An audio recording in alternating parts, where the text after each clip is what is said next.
This is a trial video of my yard.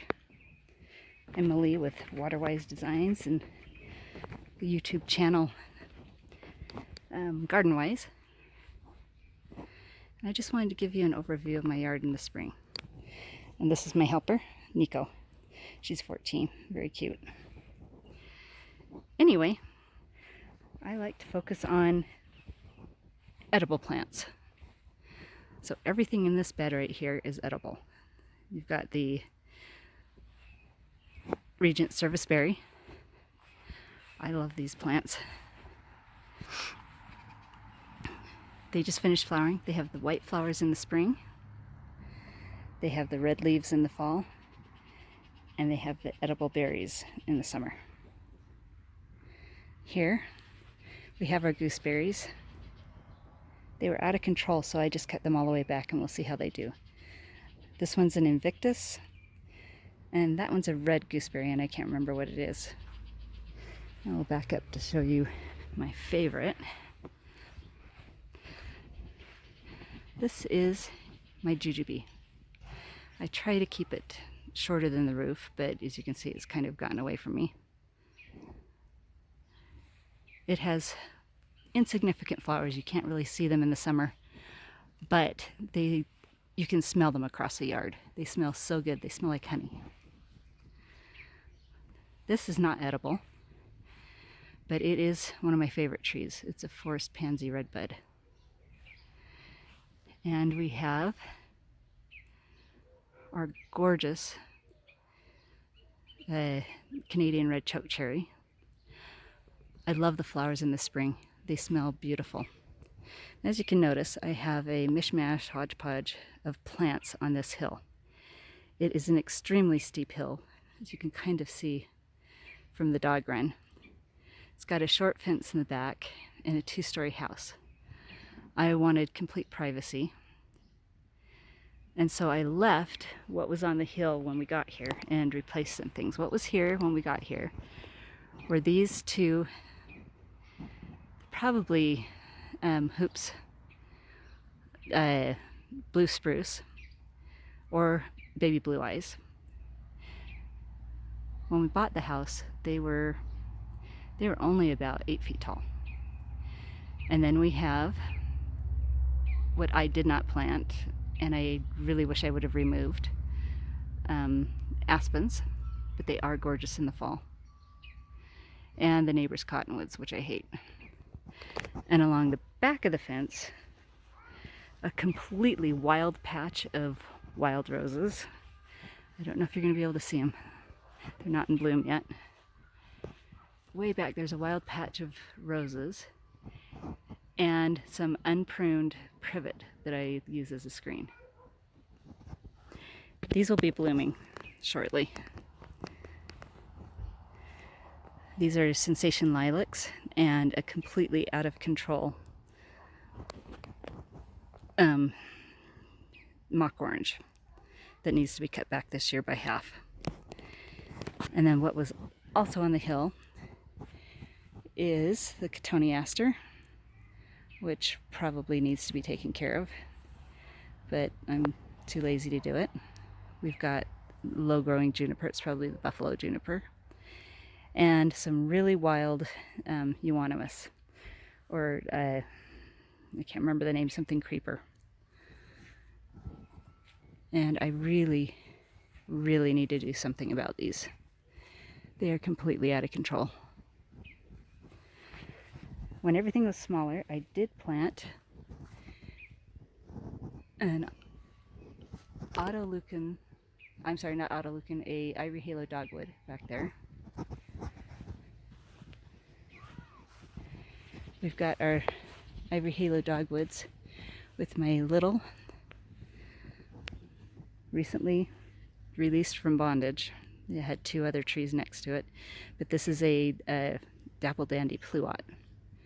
A couple of mugo pines that were here when I bought the house. And then I really like symmetry, so everything is like almost duplicated on either side. We've got the Sensation lilac and the mock orange, and then here we've got We've got an example of backyard orcharding. I have a pear in the center that's flowering. Then it's a Bartlett pear, and we have a September Wonder Fuji and a Jonah Gold. So we have 2 apples and a pear in the same hole. And they get along quite well. And they're underneath another Canadian red chokecherry. So I don't know how this is going to work, but if you go way back here, in amongst the jungle, way back in the back, I don't know if you can see it. I'll probably have to go back there, but there is a little red flowering viburnum that I really love.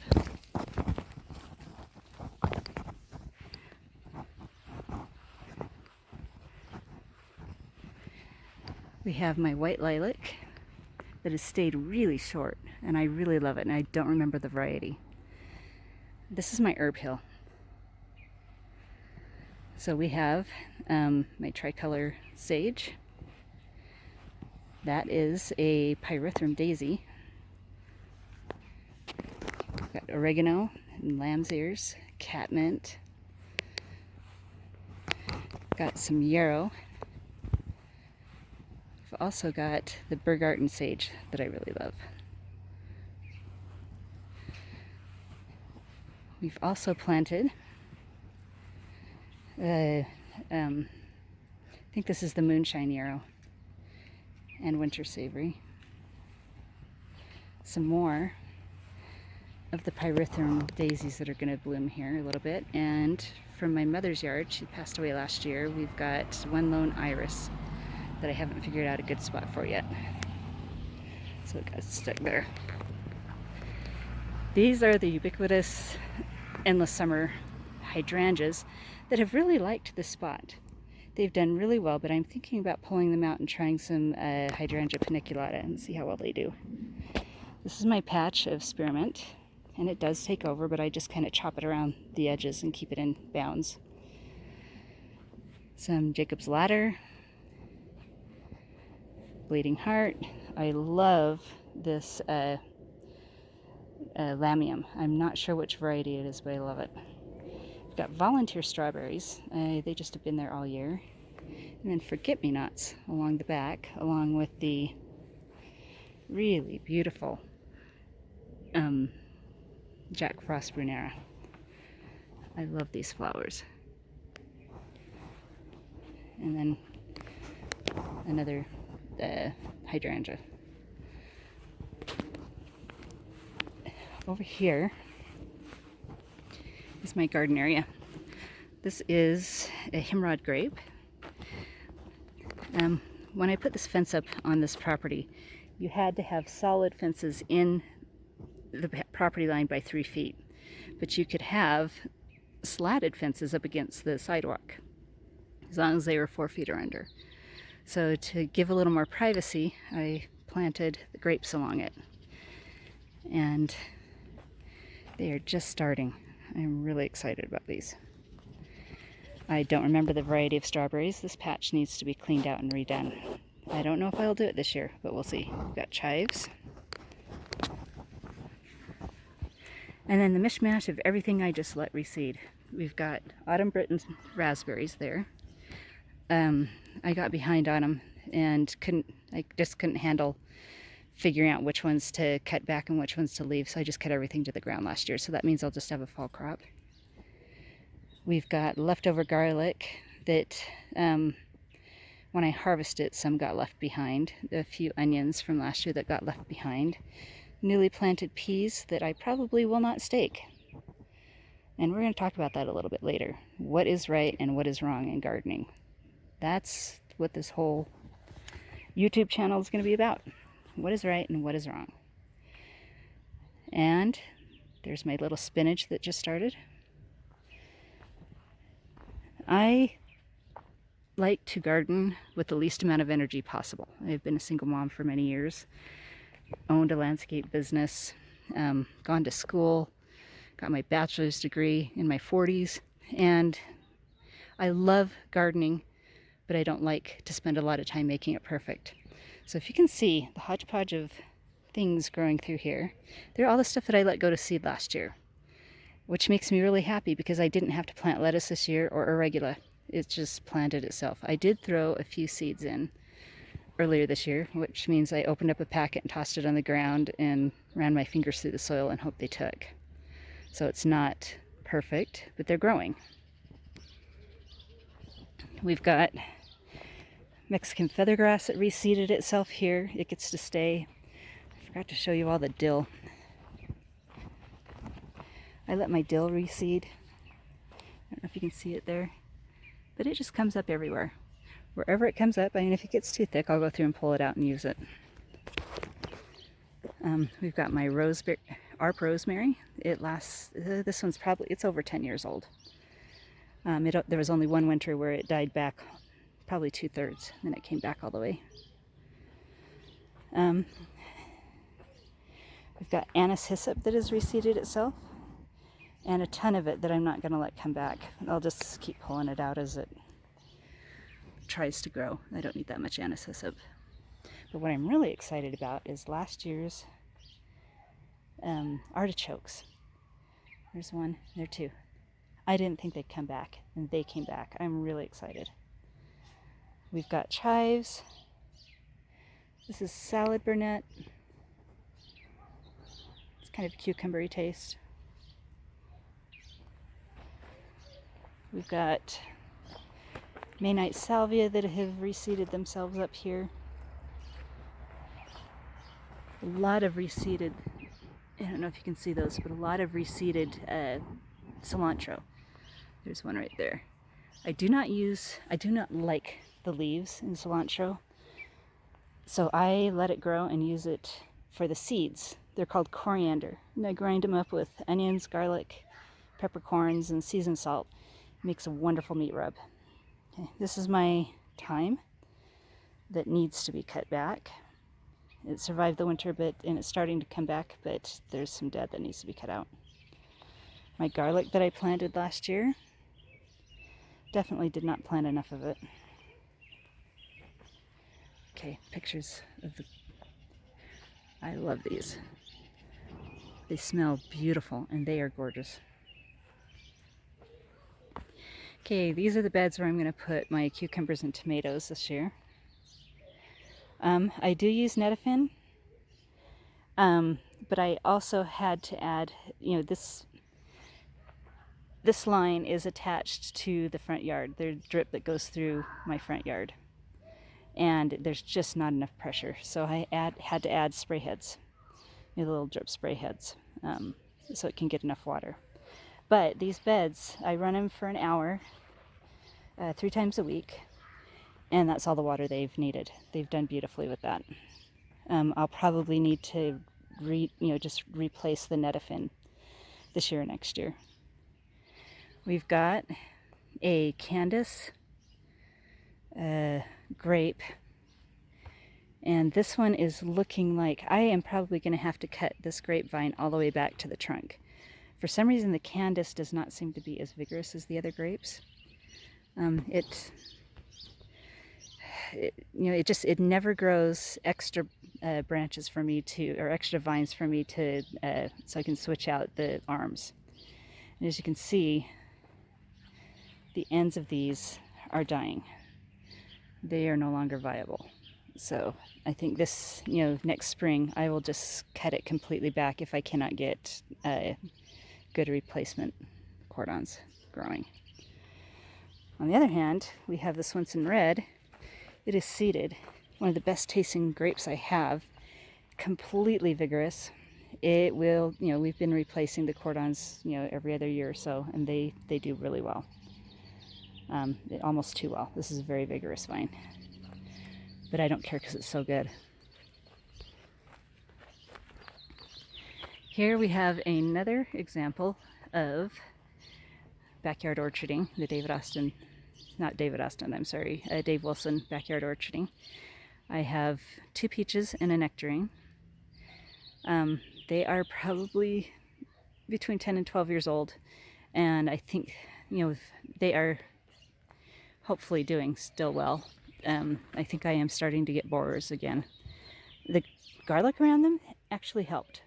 I have not sprayed them for the first, since the first couple of years, and I have not noticed a lot of borer damage, but we do have the damage on the nectarine in the back.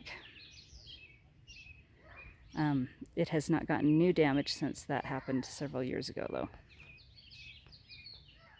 Sorry. And this is my first time videoing, so with my cell phone, so it's not perfect. Okay, this is where my compost bins are. They were full up. You can see where the brown marks are. They were full up that far with leaves in the fall. They have since shrunk quite a bit. I probably have some stuff I need to weed out of here, but they do really well. The way I do my compost is, I just let it go over the summer. I have my spray head here that's attached to the drip line. It does not reach over here, so that's my holding bin. I may this year just pile everything in this bin. And when I pile things over, I try to uncover the compost from last year and mix some of it in. And it seems to compost down very, very quickly. So I generally can turn over, without turning the compost, without adding much to it, I can, completely compost all the leaves from last year in a year. So once again, I don't like a lot of work. Once or twice a year is all I want to touch that. This is one of my favorite herbs. This is purposely planted here. This is lovage. Tastes like celery, smells like celery, but it's really strong, so you only need to use a little bit. Here, and I love the color of these, but I'm not happy with the grape very much. It's a Jupiter grape.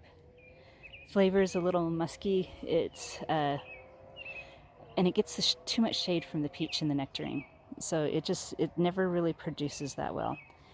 And it's at the top of the irrigation line, so I am wondering if I gave it, supplemental water, if it would do better. Okay, so what's growing here? Everything reseeds. We've got reseeded yarrow. It's the only place that the columbine is still living. We've got reseeded lamium. This is a purposefully planted bee balm. It's the only place I've gotten it to grow. And then the lovage just reseeds itself everywhere. We also, let's see if we can find any other things in here. It looks like we're going to have some arugula and some lettuce, which would be great. I think I see, another coriander, cilantro, winter savory, and bee balm. And this, maybe I can get it far away, but I don't know. We'll see. This is my cherry. It is loaded. It's going to be loaded this year. It's a Stella cherry. Absolutely love this tree. And behind it, up behind everything, we have my Santa Rosa plum. We are going to get quite a bit of fruit this year. I don't know if it'll focus, but we're getting quite a bit of fruit. Down here, and I'll probably get a chance to show you if I decide to keep doing videos. This right here is my 6-year-old hardy fig. It's hilarious. It shows up in June. It grows about 1.5 feet high, and that's it. But it stays because it's a hardy fig. It doesn't give me anything though. This is my tree peony. It just slowly grows. It's been here for about 8 years, but as my kids grew up, I had 3 dogs, kids, and they loved this hill. Before everything grew in, it was a sledding hill, and they trashed it over and over and over, but it kept coming back. This is another one. that just tries every year. This is what it does every year. It dies and it comes back, and it dies and it comes back, and sometimes it flowers and sometimes it doesn't. Way down here is the viburnum I was talking about. It's got beautiful red blooms in the spring. Another ivory halo dogwood, and this is my forest. We've got the out of control privets and the aspens. We've got our blue spruce and a ton of juniper. Now you can kind of see how steep this hill is. The people who did this hill completely lined it with contractor grade weed mat. And then the irrigation is Netafim. I don't like the idea of the weed mat. I'm not tearing it out, obviously. Everything seems to have done really well, and I think with a hill this steep, it has helped with erosion. Although when you try to plant stuff in here, it is probably 80% rock. Seriously, 80% rock. There's really no soil to put back in the hole, so I have to add amendments, which I hate adding amendments, but it's the only way to plant in here because there is no soil. And everything is really happy. I don't fertilize the hill. It gets watered twice a week with the Netafim, and everything thrives. I don't know if you can see down there. Also mixed in with the privet, I have a forsythia that hangs mostly over into the neighbor's yard. I don't know if they're very happy with me. We've had probably 3 or 4 neighbors in the back that have had to deal with my stuff hanging over their fence. Okay, a lot more cotoneaster.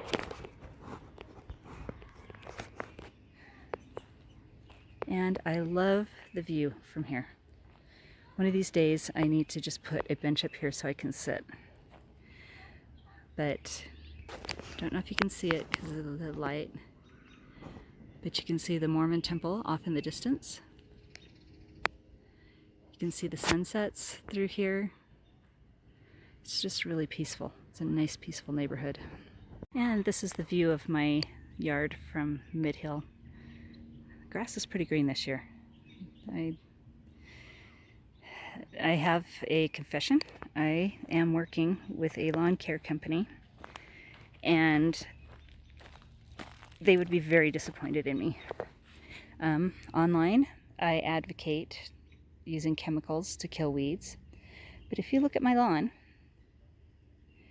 it is full of weeds. And I really don't care that much. I don't spray it very often. I will. I don't know how many of you have had the experience of being a single mom, but one of the first things, including my mother did this to me. One of the first things neighbors said to me when they came over to say, "Hi, how are you doing?" was, "Hi, how are you doing? What are you going to do with your dandelions?" This property was completely, there was no fence. There was nothing but pretty much dead grass. This entire hill was grass, and it was a field of dandelions. I have not really sprayed. It's just been the last couple of years I've sprayed them. And I've only sprayed them like once or twice. I did spray them this year because they were getting really bad. And of course, 15 minutes after I finished spraying, literally 15 minutes, we had a downpour. So they're not gonna die. So anyway, let's move to the front yard.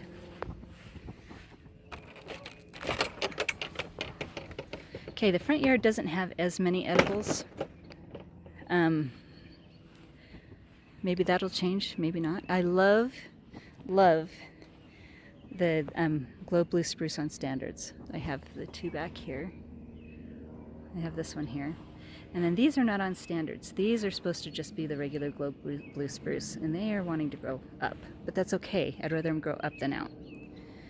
I have my weeping cherry here. This is back from the days when they sold them on contorted rootstock. Let's see if you can see it. Yeah, so it's been a beautiful tree. I have absolutely loved it. Got to keep it cleaned out though. We do lavender in here. This is just another hodgepodge of plants. I'll show you in the summer. These lilies are gorgeous. They're big, beautiful lilies. They're yellow. I love the Mexican feather grass. Got more lilies.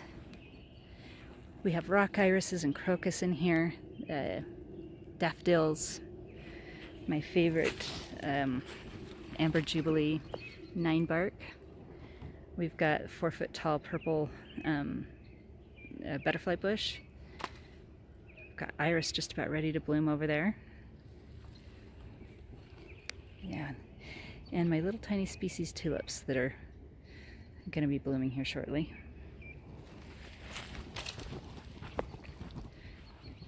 We need to fill this area out a little bit more. This is my large dinner plate hardy hibiscus. As you can see, there's really nothing coming up, but it's because it's not May yet. I haven't given up hope, not ready to tear it out, so they're not going to bloom yet. Once I hit that point, they will come, they will start to grow. We've got salvia, daylilies, we've got echinacea and black-eyed Susans. I did plant a few annuals through here, only the hardiest of annuals that do not need any water, or really very much water, and it's usually the alyssum. So we'll plant those later. It's a little too early. We've got more iris, and I'm going to have to replace that daylily. It's just not done well. It was one of the red returns. Got more peonies, but they're not doing well. I'm going to have to think about this area again. Got volunteer strawberries, more daylilies, and yeah, I love the view through here in the summer because we've got lilies and irises and all sorts of stuff that blooms through here.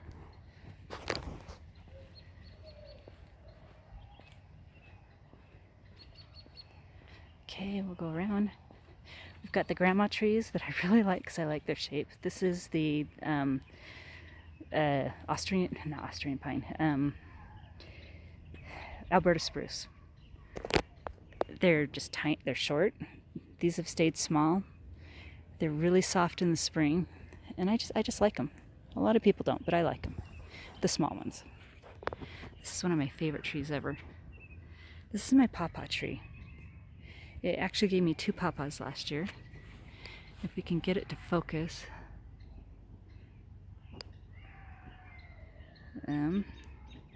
I don't know if I can get it to focus. We'll practice this. But these are the buds. They are the prettiest little things. Yeah, it's not focusing, but it is gorgeous. So this is an edible tree. Behind it's the little devil 9-bark. We've got my sea of, and it's just, the bloom this year has been gorgeous, of grape hyacinths. Yes, they're evil. Yes, they will take over the world, but I do plant them and I like them. These are my daffodils that I brought from California. The only plant I brought from California mixed in with some variegated iris. We've got the Push spruce. They only get a few feet tall, and when the cones come out, they're bright red. They're gorgeous. This is a golden birchleaf spirea. We've got a short Shasta daisy and some iris that are getting ready to bloom with the Overdam Carl Forster grass. Then it's completely repeated on the side, like I like to do. I like to repeat everything. And this is my little tiny new, being protected from the sun by the 9-bark. This is my new, with little tiny buds. Yeah, I just can't get the hang of focusing, but little tiny buds on it. So this is going to be the pollinizer for my other one. This is my knight in shining armor. I don't know if you can see it. He's got his hat and his arms, and he's on his steed. This is a weeping Norway spruce, and I like it. A lot of people hate it and want me to take it out, but I think he's cute. I really like it a lot. Back here, we've got my medlar. Medlar is an English tree. It's fruit. You have to blet it. That's a word you need to look up. It means it's like persimmons. You have to let it sit and ripen. It gets all soft and gushy. The flavor is really good, but I really can't stand the texture. Okay. We also have my deep purple lilac. When it blooms, I'll show you. It's really absolutely gorgeous. In here, I'll probably have to restock them, but every year I get yellow snapdragons that reseed themselves and come back. So we'll see. They're starting here. That one just overwintered. We've got my gorgeous catmint that comes back every year. And almost every year we've got, oh, what are those? I'll think about it later. But, you know, the insect that eats other insects. So anyway, they hatch out of here. Okay, we've got another yellow snapdragon. We've got our knight again. Through here. Okay, this is the area that I think very shortly will be torn out and just changed over into a xeriscape. It's full of weeds. We've got orchard grass taking over, and I don't want it to go to the neighbors. So it's really bad. We're also going to be removing this little Alberta spruce because my big, beautiful, yet to leaf out chase tree is just too much shade for it. If you look, see, I'm still not doing well with focusing. We've got buds coming out. We've also got Amber Jubilee, 9-bark. We've got a weeping, you see kind of the theme. I love weeping plants. We've got the weeping blue spruce that doesn't get really very big. Some more iris. We've got another yet to leaf out way down in there. Hardy hibiscus and some lavender. And then it hasn't come out yet. Started to grow. But this is a little Rubrum pentalobum. It's just it's a kind of raspberry. It's like a ground raspberry. They have not fruited yet, but I've heard that they are not that tasty, but you can eat it. So we'll see how that does this year. Last of all, we have our bloomerang lilac, which I've been a little disappointed with. The blooms, I'll show you, the spring bloom's great, but the summer bloom is not that great. So anyway, this is my yard. This is my practice video. We'll see how things go and see if this is something people would like to watch.